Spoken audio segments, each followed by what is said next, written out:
This post is called Every Minute Counts. World-class artist Slart's weekly art practice, week 37. Every Saturday, I share my art practice over the past 7 days.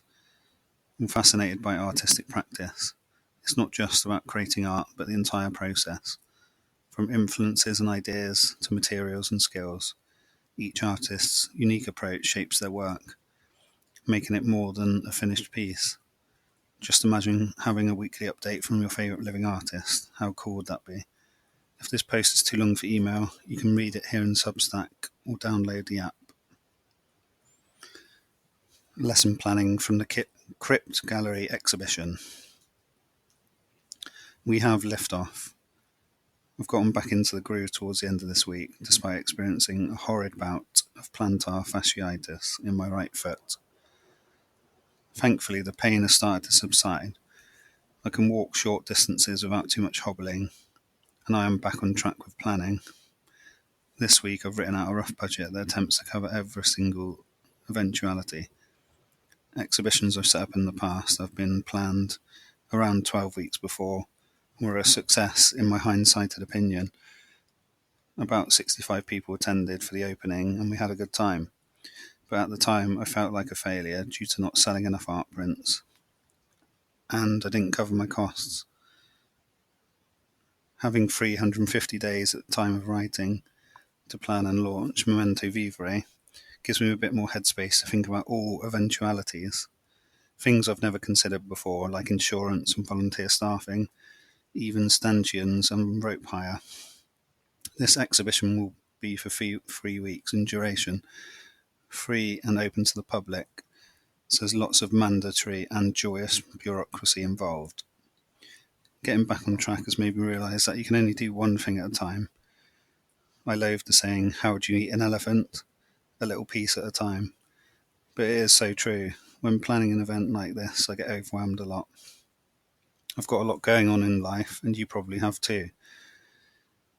My friend Beth Rapps told me an inspirational story yesterday about a seminar she attended for graduate students. The speaker, a tenured professor who was a single mother of 3, shared a unique journey to success. Despite facing skepticism and little support from her peers, she managed to thrive by mastering doing things in small blocks of spare time.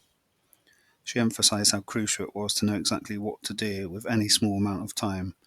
She found, whether it was 5, 10, 15 or 30 minutes, turning fleeting moments into opportunities for progress. I was blown away by this story. As a parent working full-time and pursuing an art career, I can relate to how much time I waste, even though I'm much better than I used to be.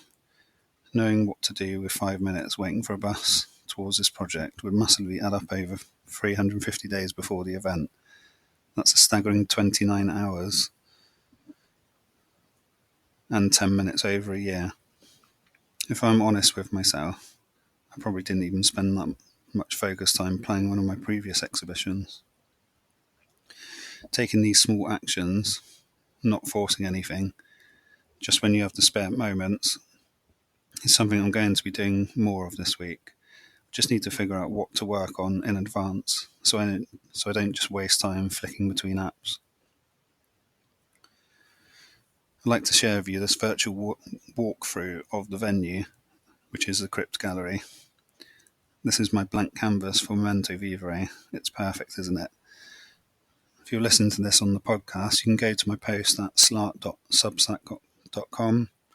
That's slart.substack.com, and you can see the pictures of the outer entrance of the venue. Thanks for listening and reading. Have a good week, and let me know what your highlight of this week has been. Take care.